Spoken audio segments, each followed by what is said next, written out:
Get out of here. Oh, get up, you're fine. Welcome back to the Hollywood Education, the internets.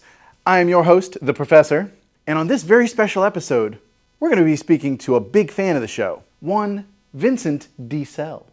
I've been a big fan of your The Fast and the Furious franchise, basically since its inception in 2001. However, as you near the end of the saga, I feel you may need a little bit of help wrapping things up in a satisfactory manner. I feel like you might be leaving some valuable assets on the table, but here I am to save the day. I don't have friends. I got family. So here's who I think should be the big bad in the final Fat film. This is your final bow. Let's give the fans something to love and bring back some of the characters from the first movie. First on the list, I propose Jesse. Yeah, I know he kind of died at the end there, but this is the Fast and the Furious universe. Nobody stays dead here. You've brought back so many other people. Why not bring back Jesse? He was part of the family, wasn't he? And it's a good backstory. After leaving him for dead in the hospital and going off and cruising the world with all of your other friends, he recovered and harbored deep resentment against Dominic ever since. Furthermore, Jesse was a tech whiz. He was your original hacker and tuner. He's a self-feeding system. His hate for you makes him a better hacker. So when he hacks better and he finds you better, he sees how well you're doing, and that makes him hate you more, and it just cycles around. His right-hand man, of course, would be this guy, Victor, a man so fully purged from your memory, you didn't even realize his name is actually Leon. Ah, he's beautiful. I like his haircut. Leon feels betrayed too, but he's not smart like Jesse. He just helps out because he's on team down with the family. Jesse has all this pent-up ill will towards you and your team, and he's been secretly putting homicidal maniacs all across your path to try and take you out from afar. But in a cruel twist of the fate of the Furious, You embarrass me! Dom keeps adopting all of his enemies into the family. Egad, where's my place, says Jesse. Probably. Yeah, right. Finally, Jesse has had enough.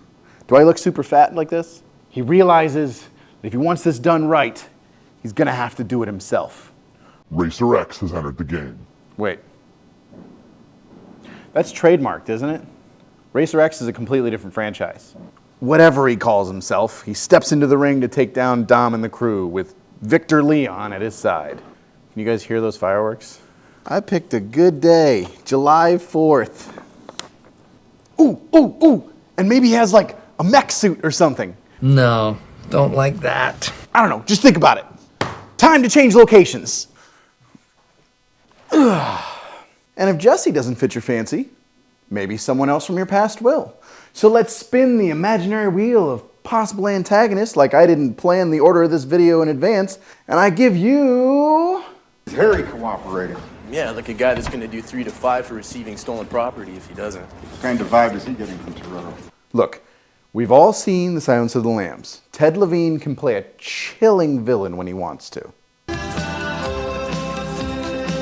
And his character, Special Agent Ted Levine, has had it up to his headlights with Dom and his buffoonery. And he has watched them escape justice, circumvent the law, and have steamy bromances with beefy law enforcement officers for far too long. It's time to take down the team. Mr. Nobody can't protect them forever. Their luck will eventually run out.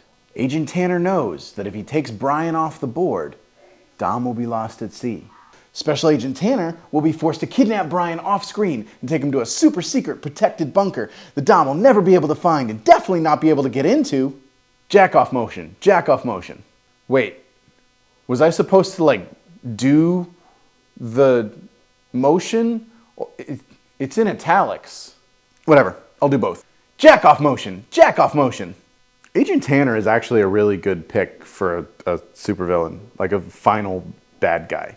He never really liked either of them to begin with, even when Brian was a cop. What's that? Time for a location change, you say? I'm on it!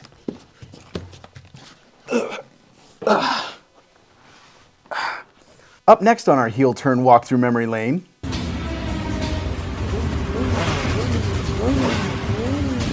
Johnny Tran. This isn't really a heel turn, per se, since Tran was already one of the villains in the first film. But really, more than a villain, he was just a gang leader who liked to race cars. Aside from murdering Jesse at the end of the movie, he doesn't really do too much to cement himself as being really ruthless. However, if killing Jesse was just the first step in his fall to villainy, we might have something to work with here. Old Johnny Tran could spiral from there, becoming unnecessarily obsessed with the family. And, in a last-ditch effort to clear his mind of all things Toretto and dodge catching a case for murder in California, he goes to Tokyo. Say he needs a change of scenery or something. But who should show up at the local drift race challenge but Vincenzo Super Unleaded himself? Feeling like he cannot escape the Toretto crew, he hatches a long-term plan to take them all out, teaming up with all the evil men they've thwarted over the last 20-odd years, like a Fast and Furious version of G-Man from Scott Pilgrim. Johnny Tran might be the perfect villain in the universe to bring back. The over-the-top nature of the series leaves plenty of room for characters to be brought back nonsensically, but in this case, it'd be entirely reasonable for Tran to hold a grudge and come back with a literal vengeance. Longtime fans would get a kick out of seeing him come back, and newcomers to the franchise would be given a reason to go back and see his origin story in the first movie. Plus, the one bad day method of bringing him back would be a riot. Imagine you're Tran. You run to Tokyo to escape getting tried for murder, and all you want to do is race cars and hang out with your triad family. Dominic Toretto just shows up in Tokyo living his very best life. Poetic symmetry. Okay, I can't sit under this table any longer. It's time for a location change.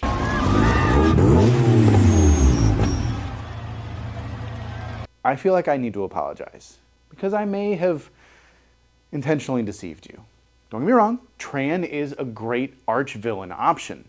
But there is one character, one man, who outclasses him and outdoes him in nearly every way.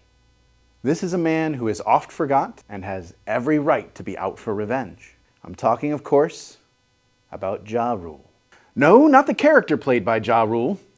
We can easily disregard and retcon whatever his name was from the first movie to make him simply a fast universe version of Ja Rule. He still has his rap career, still has his fame and all the money, and in fact, he has to have those things in order for this plot to work. I'm sure you remember Ja Rule's role in the first film of your beloved franchise. But for a quick refresher, you face Ja Rule in your very first race against Brian. Ja Rule's character is given inspiration from his lady friend that if he loses the race, he still gets to go home with his main gal. But if he wins the race, her super hot friend is going to join them. And naturally, dude wants to lock down that elusive menage a trois. So when he loses, his hopes of snagging Barney Stinson's championship belt are dashed. And he screams out, seems to be lagging a little bit, so we'll just wait on it. It's okay. Sometimes technology takes some time to catch up. It's a little awkward though.